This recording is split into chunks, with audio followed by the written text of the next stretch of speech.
मुद्दा त्यांनी ठेवलेला आहे. 2 दिवसानंतर इंदापूरमध्ये त्यांची भूमिका स्पष्ट करणार आहेत असं म्हटलं जात आहे. ते शरद पवार गटात जातील. गेल्या वेळी एका सागर कारखान्याच्या बैठकीच्या वेळेला शरद पवार साहेबांची आणि दाखवलं आपणच म्हणत होता की त्याचं निघालेत म्हणून. पण त्यानंतर ते माझ्याकडे आले, माझी त्यांची भेट झाली, गणपतीमध्ये आले दर्शनासाठी. त्यावेळी ते स्पष्ट केलेलं आहे. आता आज काय नवीन तुम्ही सांगतात मला माहिती आहे. आपण सकाळून सोबत कार्यक्रमामध्ये आहोत. मी माहिती घेतो, त्यांच्याशी बोलतो. पण मला अजूनही खात्री आहे की ते सुनील पाटील पक्ष सोडून जाणार नाही.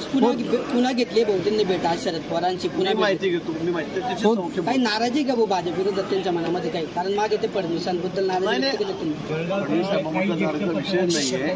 त्यांचा विषय थोडा मतदारसंघाचा आहे, तो थोडा अडचणीचा झालेला आहे. मामा जे आमदार आहेत त्या ठिकाणी अजित पवार साहेब जे आहेत त्यांच्या गटाचे आहेत, अजितदादांच्या गटाचे आहेत. त्यामुळे तिकिटासाठी त्यांना अडचण आहे.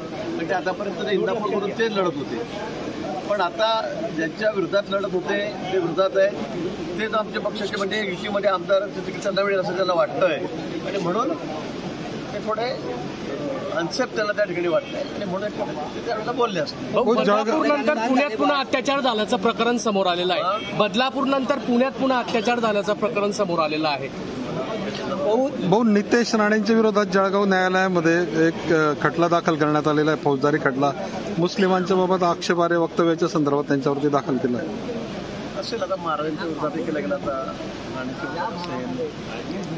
खटले तर कुठे दाखल करता येतात, त्यामुळे मलाही पवार संजय गायकवाडांनी म्हटलंय आज हे भाजपने 140 जागा लढल्या तर त्यांची 100 जागा येऊ शकतात. मात्र आम्ही 100 जागा लढल्या तर आमच्या 80 जागा येतील. भाजप जास्त जागा लढेल तर आम्ही पण कमी जागा लढणार नाही असं संजय गायकवाडांनी म्हटलं आहे. गायकवाड म्हणताय तर त्यांना आता मी त्याच्यावर काय बोलावं. गायकवाड साहेब नेहमी बोलतच असतात, त्या रोज बोलतात म्हणून. पण शेवटी हा निर्णय सगळा पक्ष शेट्टींचा आहे. तिघे नेते मिळून त्या ठिकाणी निर्णय करतील. मला वाटतं आमदारांनी वगैरे या बाबतीत बोललेलं बरं, ते फोटो आपण पाहिले पाहिजेत. का बोलतात, कशासाठी बोलतात याची मला कल्पना नाही. पण आमच्या तिन्ही पक्षांमध्ये एक वाक्यता आहे, आमच्यामध्ये कुठेही वादविवाद नाही. मला असं वाटतं की आता आम्ही सुद्धा 2 दिवस मुंबईमध्ये त्यावेळेस सगळ्या बैठका चाललेल्या आहेत. म्हणून मला असं वाटतं की त्यातून एक चांगला तोडगा त्या ठिकाणी निघेल जागा वाटपाच्या संदर्भातला. ते लवकरच आपल्यासमोर येईल. हो, निलेश राणे शिवसेनेमधून निवडणूक लढवणार असं बोललं जात आहे.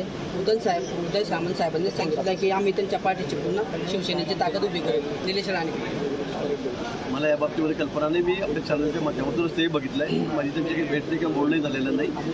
पण उदय सामान्य स्वागत करतात. आता आम्ही सगळे तिन्ही एकच बघतो. की जागेची ॲडजस्टमेंट असेल, कोणी इकडे तिकडे जात असेल, मला वाटतं की अडचण नसावी त्या बाबतीमध्ये. जागा वाटप संभाजी भिडेंनी एक बेताल वक्तव्य केलेलं आहे त्यावरून जागा वाटप मला असं वाटतं की आता अंतिम टप्प्यामध्ये आहे. आपण बघतात गेल्या 2 दिवस आमचे नेते मान्य अमित भाई मुंबईमध्ये होते आणि ते स्वतः सर्व नेत्यांची महायुतीच्या बोलत आहेत, अजितदादांची बोलत आहेत, शिंदे साहेबांची त्या ठिकाणी ते बोलत आहेत.